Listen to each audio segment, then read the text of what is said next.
made about the Intercontinental Games going to Brazil, Steve, and pretty sure that there's going to be a lot of Australians and New Zealanders putting in their applications. Ashley Wolford, probably a little bit too old to put in an application. He will start the Superbike Masters race from pole position, ahead of Jack Passfield and the evergreen Murray Clark.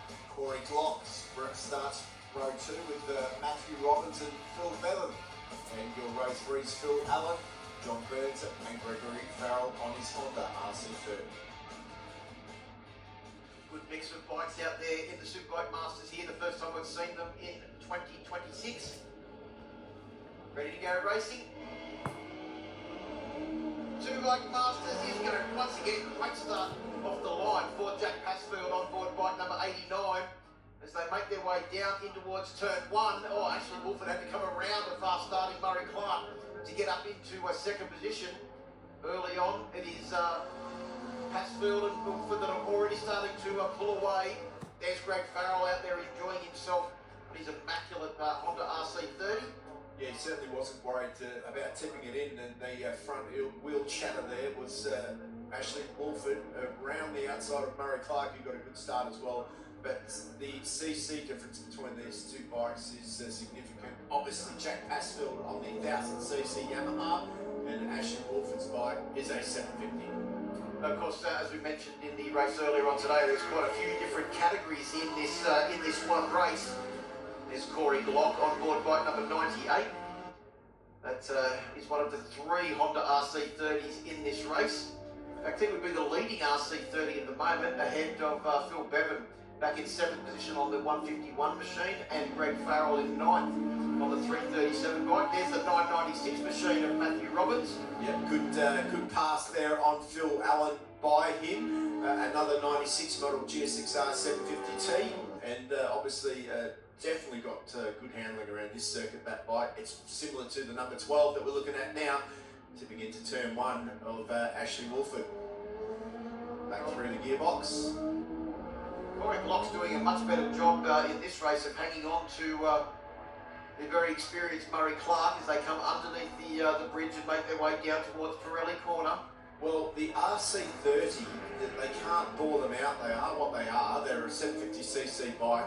They don't have a lot of power. I've ridden one, but they do have incredible handling. And if you do need anything in this track, it is handling. It would definitely handle better than Murray Clark's bike, but of course Murray is on the big 1100. You can see what happens when you twist the throttle on that. It gets a little bit squirrely.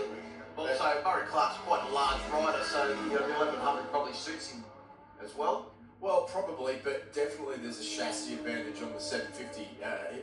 The Corey will have that thing ring to the stop and it will go in a straight line, where Murray Clark is going to be super careful about how much power he puts to the ground, or the day might not end so shiny for him. Well, the other thing about the Honda RC30 is, Steve, you've got to remember that it came out in about 1987, 1988. 88. It was how far ahead of its time? It was still competitive up until the mid-90s.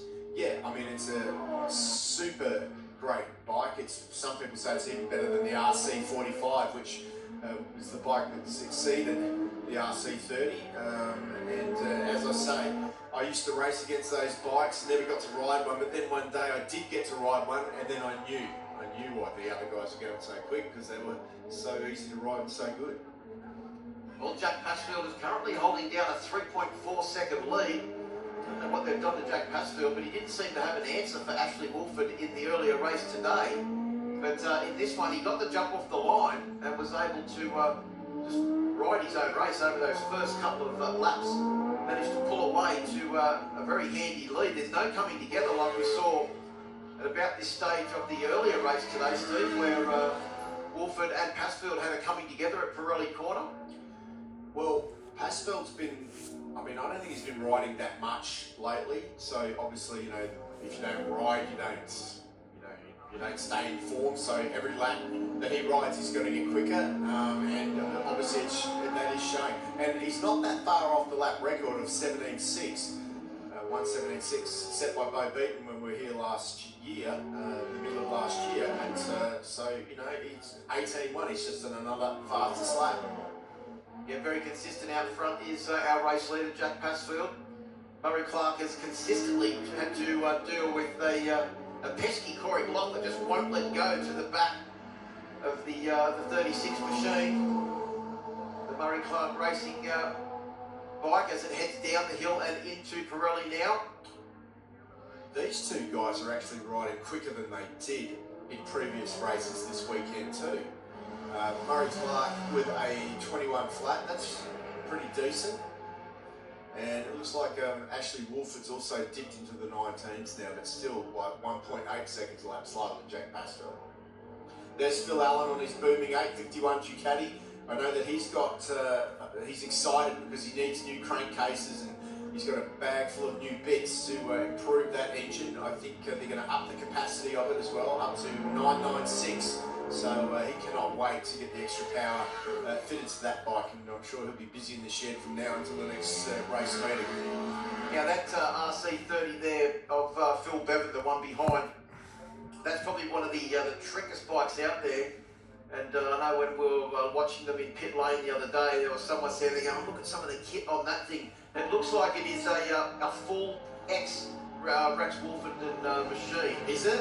From back in the 90s when the likes of Troy Corsa, Anthony Gobert rode those machines. Apparently that's the story, is that it is one of those X machines because it's got a full dry clutch and everything in it. That's a very much sought after factory item. Yeah, a few people rode those bikes. Michael O'Connor was another one. I don't know if you remember Michael O'Connor back in the day.